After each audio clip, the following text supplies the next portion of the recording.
Sorry, that's pure hypocrisy. On the other hand, having had 4 series on PBS, one of them went for 8 years. I also know that PBS, that statement, 1% of our money, only 1% of our money comes to the government. Well, directly from the government, through all those affiliates out there, I bet it goes into the double digits, quite a bit more. So they've been obfuscating that for a long time. And there is that truth that whenever Congress starts talking about cutting back on funding for PBS, they haul out Big Bird, and say, really, Congress, do you want to kill Big Bird? And the Congress, rather, this image of children all over America weeping, saying, damn you for killing Sesame Street. So, I mean, everybody's been sucking right now on the government teat. PBS has just been doing it longer than anybody else. But for them to be, I'm shocked that someone's calling us a government, funded media. Okay, yeah, they are. And so's Tesla. Tesla's a government-funded corporation and car maker. I mean, why he did this, sometimes he does stuff that just leaves you stunned. Like, why do it? For a guy that's trying to turn that place around, why would you immediately go out and create controversial, bad publicity for yourself? I don't get it. Hi, everyone, and welcome to the Friday, April 14th installment of the Silicon Insider, the only uncensored look at life and business in the Valley. Pardon the pollen bloom throat here. My name is Mike Malone, and I'm here with special contributor Scott Budman, technology reporter from NBC Bay Area. Our producer is Jordan Henderson. Our East Coast correspondent is Bob Grove. And our host, as always, is the Silicon Valley Business Journal. Okay, first of all, a quick and strange update on the Bob Lee murder case. The assumption I think everybody had when we saw the news was he had been stabbed by a transient, somebody living on the street. And now that the San Francisco police have made an arrest, it's nothing like that. Apparently, it's another tech entrepreneur, a gentleman named Nima Momini, 38, who we don't really know much about except that he went to Cal Berkeley, and he had his own little tiny, basically unknown, I've never written about it, startup. And they had been driving through town together, and at 2:30 in the morning, apparently, Mr. Mamona has decided to stab Lee. So I should mention that he's was the founder of Expand IT in Emeryville. And I guess this morning there were police with bullhorns outside that building, that office building, demanding he come out, and he was arrested. So, or yesterday morning. What do you think of all this? I thought I had this story figured out. Even my old newspaper sense only had one concern, which was 2:30 in the morning. But now this story gets weirder and weirder. What do you think? Right. I mean, just to say that by the time people are listening to this, I'm guessing we'll have 6 more updates. This thing seems to move pretty quickly, as many cases do. The assumption that a lot of people had, certainly because San Francisco's reputation right now is so dark, and granted, the number of crimes that really happen in San Francisco are not that much for a big city, but it's really fighting an image problem, and this is a big part of it. So it's still a tragic story, but yeah, we're getting updates, and now it seems that the assailant knew the victim, which is so often the case. And I don't know much more about this. And it's just sort of gradually spooling out. It was the one big story and then a few details. And now we have another big update. And I'm sure the details will come out on this as well. And as usual, it is rushed to judgment. It was everybody from Elon Musk to your next door neighbor was saying, it just shows that San Francisco's, a sick, evil, dying city, and they got to clean it up, and it'll never get cleaned up, and it's crime-ridden. Everybody move out. And then all of a sudden, 3 days later, it's like, oh, never mind. Well, right. And I think that people jump to conclusions all the time, and nobody knew how he had been killed or who did it until there was actually a suspect. And now, again, it's a suspect. And again, by the time you hear this, we may know a whole bunch more. But it just shows you can't jump to conclusions, not only in our business, but when dealing with the reputation of an entire city, not to mention an individual's reputation. We just don't know why this happened yet, as far as right now, as you and I are talking. Yeah. And then we also hear from his ex-wife, who said, yeah, he moved to Florida, not the story we heard, which was he couldn't take San Francisco anymore. She said he loved San Francisco, but he came to Florida to be near his widower's father. So even that part of the story doesn't fit. The whole thing is going to have to be all put back together. And I wonder how many people are publicly going to say, well, I'm sorry, I jumped to conclusions on this. I don't think anybody will, but right. It's a reminder. And I have to admit, they finally released some of the photos. I saw it in the Daily Mail of his videos of him basically dying. That's a heart-rending and very awful way to die. Agree. Okay. PBS has now announced that it's following its sister company, National Public Radio, and leaving Twitter. All having to do with, I guess, Elon slapped the tag state-affiliated media. And then he, and then he changed it to government-funded media. And PBS now says, well, that's beyond the pale, just as NPR did. What do you think? I mean, these are the first companies to actually leave. Right. Yeah, I think NPR was a big move. I mean, that was the first really, really big media company to leave. And, as everything that happens these days on Twitter involving Elon Musk, it was kind of bizarre and a surprise. He leaves himself open so freely and so often. I mean, the idea that a CEO of a company like SpaceX and Tesla, who took so much government money to help fund these companies, that's how it often works, would point to a media organization like NPR that takes a far smaller percentage of money and say, oh, well, that's government funded, without even admitting that he took money from the government. I mean, there's just no end to the sort of tooling on Twitter that this leads to. And if you're NPR and you're following NPR, every time they come out with a tweet and it broadcasts, hey, government funded media, it's just a shock. You sort of step back and say, whoa. And then you're reminded, oh, wait, Elon took money too. And it's just so silly and unnecessary. And this hard turn to the right that Musk has taken is awkward and not done in a smooth or sensical manner. I just don't understand it. And it's coming at the expense now of a big one. I mean, NPR leaving is just the latest, not to mention, taking away the W of Twitter, doing all these other juvenile things. At the same time, you're trying to lure advertisers to a platform. I mean, it's just an own goal after own goal. I don't understand. There's so much hypocrisy all the way through those things, but I don't understand why he felt compelled to put that there. He doesn't say publicly traded company. He doesn't say privately owned company.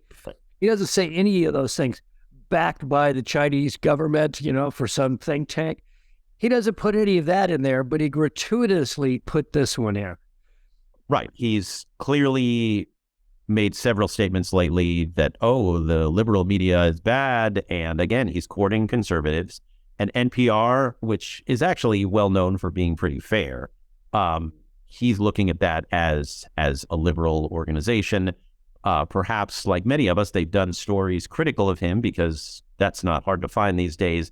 And he's striking back by calling them, government supported and state owned and all that, which is unnecessary. And again, points to the instability of an Elon Musk owned social media company that also has to get advertisers. And who knows how that's going, because one thing that he did do is to take Twitter private. So therefore, we don't have to know these things.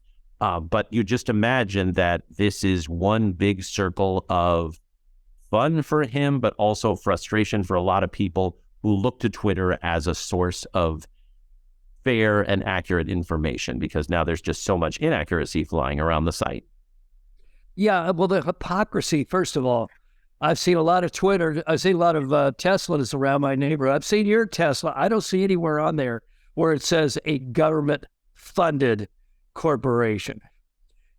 So him calling, calling the kettle black. I mean, I'm sorry. That's pure hypocrisy. On the other hand, having had 4 series on PBS, one of them went for 8 years.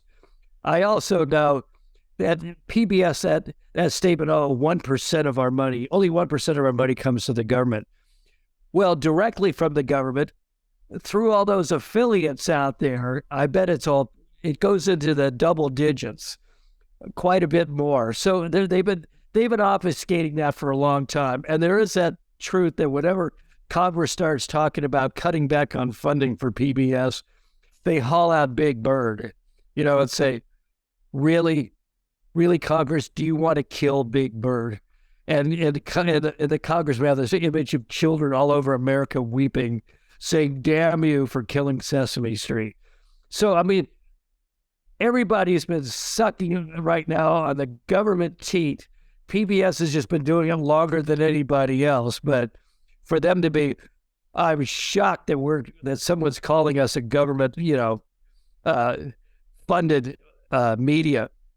Okay, yeah, they are, and so's Tesla. Tesla's a government-funded corporation and car maker. I mean, why he did this, sometimes he does stuff that just leaves you stunned. Like, why do it? For a guy that's trying to turn that place around, why would you immediately go out and create controversial, bad publicity for yourself? I don't get it. I agree. And I think part of it is having a bit of a joke. And if you're going to have a bit of a joke, you can't then turn around and say, why aren't these people taking me and my site seriously? Because he's got to know why they're not taking him and his site seriously, because he's broadcasting all these goofy, juvenile things. And he's demanding to be the center of attention when the attention is not all that great.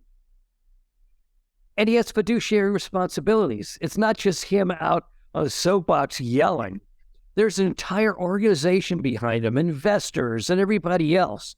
He owes them legally a different form of behavior. Now, having said all that, I will say something in his defense on something else. The interview by the BBC reporter was a reminder of why mainstream reporters should be very careful going in to interview tech guys. I mean, that was one of the more... Elon called him. I mean, bully for him. Most of the time, you go in, you go into a CEO, and you're not... I'm not going to say you're not prepared, but I've seen reporters go in unprepared, and the CEO has to kind of carefully talk to them like they're a kindergartner, explain technology and all that. When you go in against Elon Musk, he's not going to give you a break on that, and he destroyed that reporter. And I think properly so. I mean, the Beeb should be setting a better quality of reporter in to talk to major corporate, heads. Right. And this wasn't just a major corporate head. This was Elon Musk, who will say anything and do anything. And you've got to prepare for that kind of a tornado and have some examples if you're going to say things like, why are you banning this? And should we ban that? And you can't just throw around generalizations. I agree, because this is someone in Musk, someone who is torpedoing his reputation, torpedoing the reputation of his site, not honoring the fiduciary responsibility you just spoke of, but still, he's very sharp, and you have to go in knowing that before you start throwing around things like, why are you banning this and that? And it's true. You do have to come with a lot of information if you're going to throw those charges at someone like that. Yeah, I think it was a good reminder for all reporters. Actually, too many reporters, especially, general beat reporters, go in unprepared and assume that they could just ask difficult questions and put the person on the spot and get the copy they need. Every once in a while, you run into somebody who's going to fight back. And this was a classic case. They ought to show this at Columbia Journalism School once a year. Okay. Meta. Oh, my. I mean, there's been a kind of a pile on since it appeared, but what a remarkable story in the New York Times. They went inside that company, and I've been hearing this for weeks from Meta employees I know, that morale is just a wreck. Because not only because of the 2 layoffs, but the potential for 2 more. That's the rumor inside Meta. And employees, now some of this is just spoiled kids bitching. Oh, they took away my free laundry. They fired a whole bunch of cafeteria workers so I don't get food to take home at night. That kind of stuff. All right, well, welcome to the real world, children. I mean, that's what companies do when they hit hard times. But some of the other attacks seem absolutely fair. Some of the other complaints, like they're telling us we have to come into work, except all the senior executives of the company are living in Europe right now. I mean, people don't like that. Hypocrisy actually has its costs. And if you lay off people in multiple rounds, that has a devastating effect upon morale too. And we're getting a lot of whistleblowers now coming out and said, I was paid a giant sum of money for a year and I basically did nothing. And, now I'm laid off, or now they're telling me I have to come into the office. They gave me, what am I doing here? What is going on in this company? And then I'm hearing from other people that, the metaverse, it just ain't there. It just ain't going to happen. And, that Zuckerberg has got to get out of it to save the company, but he's not going to. And since they can't fire him, he rewrote the bylaws of the company, so he's essentially unfireable. He's going to take this ship all the way down. So don't you sense, you talk to the Meta people more than I do, don't you sense they're in that moment where they're deciding whether to jump a sinking ship or hang on a little longer? Yeah, I might push back against the term sinking ship to a company that's gained about, $500 billion in the last 6 months in market value. That's not bad. Its stock has literally more than... No, they got up, that I've noticed the last few weeks. Level. Yeah. But that level is a lot different than the level... True. Just over the end of last year. That stock has really rocketed higher because of this year of efficiency. And yet, you're right to say that any company that lays off more than 20,000 people in 2 rounds in pretty quick succession and is likely to do more, it's admitting there could be more to come because it grew so big, and largely it grew because of this metaverse project that has not borne fruit. I read the article. It's interesting. It's co-written by Shearer Frankel, who co-wrote that book, An Ugly Truth, that really, really got inside to Facebook and talked about, what was going on with management and with employees there. If you haven't read Shearer Frankel and Cecilia Kang's book, I highly recommend it. And so, they go in there and find out that, people are shaken, which in a wide-scale layoff time is going to happen. They don't know if they're next to be laid off. There's some, I guess you could say, concern because the ship is not sailing smoothly unless you're an investor. If you're an investor, you're really happy with the latest moves at Meta because they are clearly moving away from the metaverse, which was just a pile of money going away, and going towards efficiency and banking on, what brought them there in the first place, i.e. Facebook, Instagram, and WhatsApp. But even with that, there's seeming to be a little bit of chaos inside, which makes sense because you grew so big. And now people are saying, why did we grow so big if we're not going to focus on this metaverse?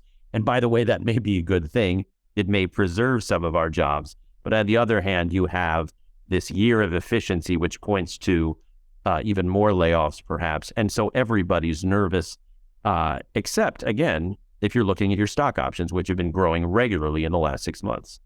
Well, let me ask you a question. You announce the year of efficiency, then you do rolling layoffs, which is inevitably going to damage morale. And then you're expecting greater efficiency out of the people. You think they're going to do it out of fear? They're going to work harder? Or everybody sounds, you look at the chat rooms, everybody's bitter and depressed right now. Hardly conducive to improving efficiency. I don't know if a year of efficiency really refers to the employees, to be honest. I think the term efficiency is sort of flipping the script from move fast and break things, and now to we're actually going to be careful even when it comes to money. And Meta has not been careful with money. It's spent like a drunken sailor on this metaverse project. And now I think, if you're Meta and you're looking at, say, Disney, laying off their metaverse division and saying, you know what, this may not happen. For Disney, I mean, a gigantic entertainment company, if they don't want to be in the metaverse, who in the world does? And who's going to go there if there's not going to be Disney? So I think Facebook. Okay, so Zuckerberg, I know, didn't say this is going to be the year of productivity. Right. And he didn't say this is going to be the year of the metaverse. He said this is going to be the year where we bring investors back because they fled. Facebook lost so much market value. And this is going to be a year where Zuckerberg, just sort of sucks it up and says, all right, I'm going to please the investors. And that's never really been his thing. But now it is, because he needs them to come back. And in order to make them come back, he has to curb spending. And that's what I think the year of efficiency means.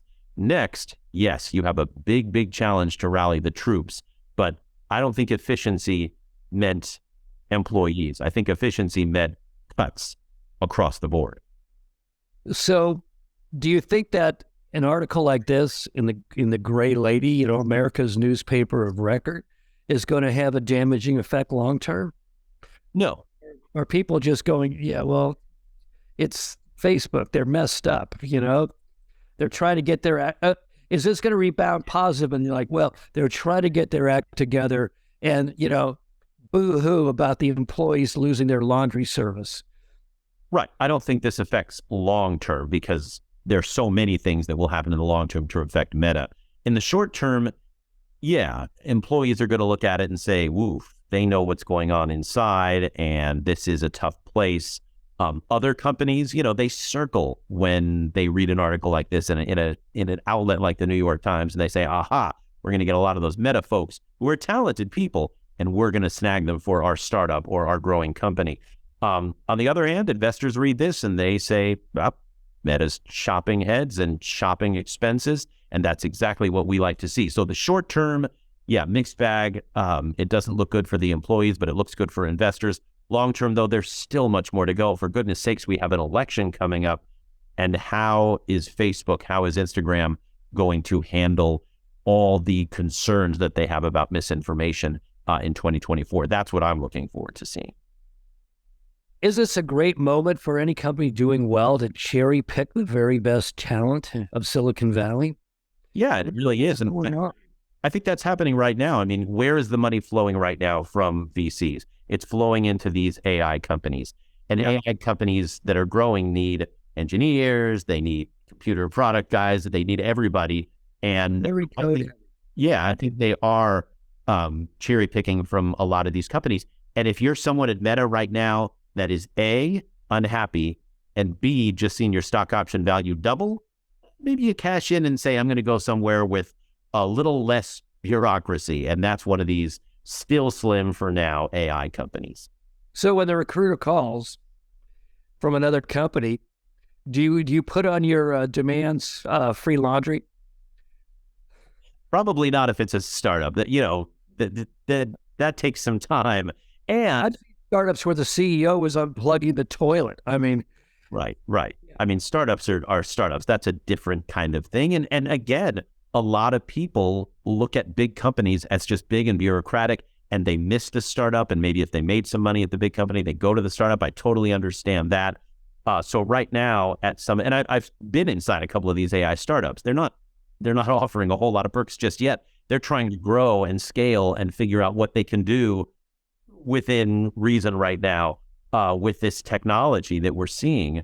And so the startup thing is exciting for a lot of people. And I think at least in that one area, you're starting to see some growth and some funding. And remember, VCs have been kind of keeping the purse strings tight for a little bit now. So to see growth in an area means A, that's exciting, seeing another growth area, but B, it gives those who are unhappy with their big, giant bureaucratic company somewhere to look at. Yeah, well, remember about a year ago we were talking about this, and we were saying that these giant corporations were sucking all the oxygen out of Silicon Valley, that the little startups didn't have a chance and all that. Well, maybe that door's beginning to open, and maybe we will see this proliferation of new startups, and maybe the VCs will start noticing too. And what we've been waiting for, this sort of renaissance of startups in the Valley, this could be the starting signal. The past few layoffs, but especially this one. I agree. Traditionally, startups sort of rise from the ashes of large-scale tech layoffs, and perhaps that's happening now. I would say the benefit that they're offering is not going to be laundry service, not for a while, but maybe the benefit that they'll offer would be, hey, you can work remotely, and you don't have to pay San Francisco rent, or you don't have to come into an office and fight traffic. Maybe that's what especially young techies are looking for. And if that happens, we're still not going to get people back to the office. I know these companies are struggling with that. And if startups start offering that as a perk, people might take that instead. Who knows? You always give me the best segues, because the next thing I wanted to talk about Facebook was the thing that really stuck out was the number of senior executives at Meta who aren't physically there. Oh, they claim, we come back to Menlo Park on a regular basis. Where's their house? I mean, that's the real question. And this list astounded me. Head of product, Naomi Gleit. Chief Information Security Officer, Guy Rosen, security, and he's somewhere else. But the big one, Adam Mosseri, head of product, and Instagram chief, and Meta chief operating officer, Javier Olivan. Chief operating officer, and he's living in Europe. I mean, I can understand remote work, but remote leadership? I mean, the COO is the guys that's supposed to be making sure the ship's running. I mean, the CEO is the captain up on the bridge saying, go 30 degrees north. But the chief operating officer is the one that's running down to the engine room, making sure everything's working right. All of that, 7,000 miles away. Well, I mean, I couldn't tell you what the engine room is for Meta these days, but a couple of things on that. One, look, tech companies proved people can work remotely and they can still get the job done, if we learned anything from the pandemic. But two, you're right. If tech companies are trying to get people back to the office, really, I would guess step one is to bring the executives back to the office. And right, I don't mean the occasional visit to Menlo Park. They have to show up and say, I'm here. We talked just last week about, Gordon Moore and Andy Grove. And what did they do? They sat in cubicles inside Intel headquarters. In the center of two different Intel buildings. Why? Because they practice the famous management by walking around.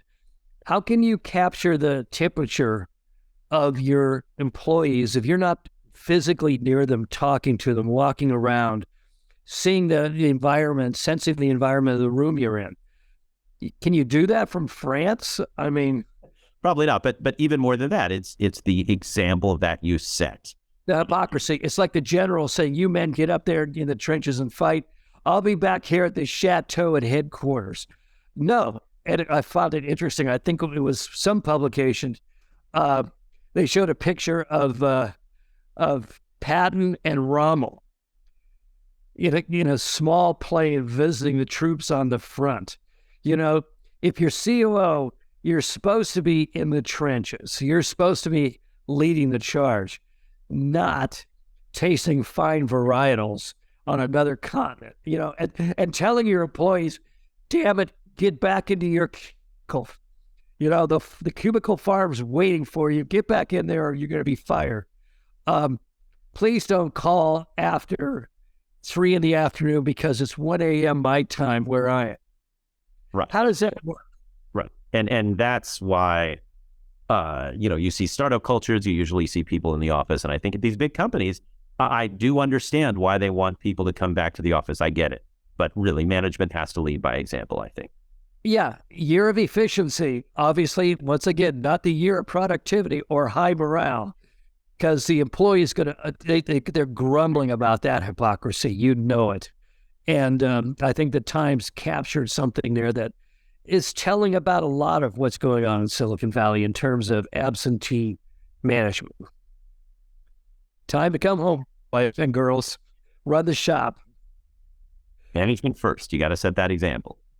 Okay, and finally, okay, where's my page here? If you have a little, you Gen Xer, if you have a little bit of money lying around, serial number CO176, a Kramer electric guitar with a single pickup, which the publication said captures the sound of vibration on the strings. I'm sure that's new to most people. That's what a pickup does on an electric guitar. Anyway, Eddie Van Halen's guitar is coming up for auction. And you only got to put up $1.8 million for the starting bid. And I saw that. I thought, well, that's kind of low, but turns out it's not the Frankencaster that Eddie put together by himself from various parts. This is the one made for him by Kramer, and it's the one used on Hot for Teacher. So if that's your favorite Van Halen video, and you're a rich Silicon Valley tycoon, and you want to buy the second iconic Eddie Van Halen guitar, it's waiting for you at Sotheby's. If you could put it right next to your framed signed copy of 1984 on the wall. Excellent references. As a Gen Xer myself, I do out myself as one, and I absolutely remember the Hot for Teacher video. I absolutely remember 1984, the album, and I absolutely remember that guitar. And I'm not even a guitarist. I play the drums, but that is absolute cultural history for us. And what I don't have is anywhere near it. Boomer, but former record reviewer. So there you go. Yeah. But someone without anywhere near that kind of cash, I will defer.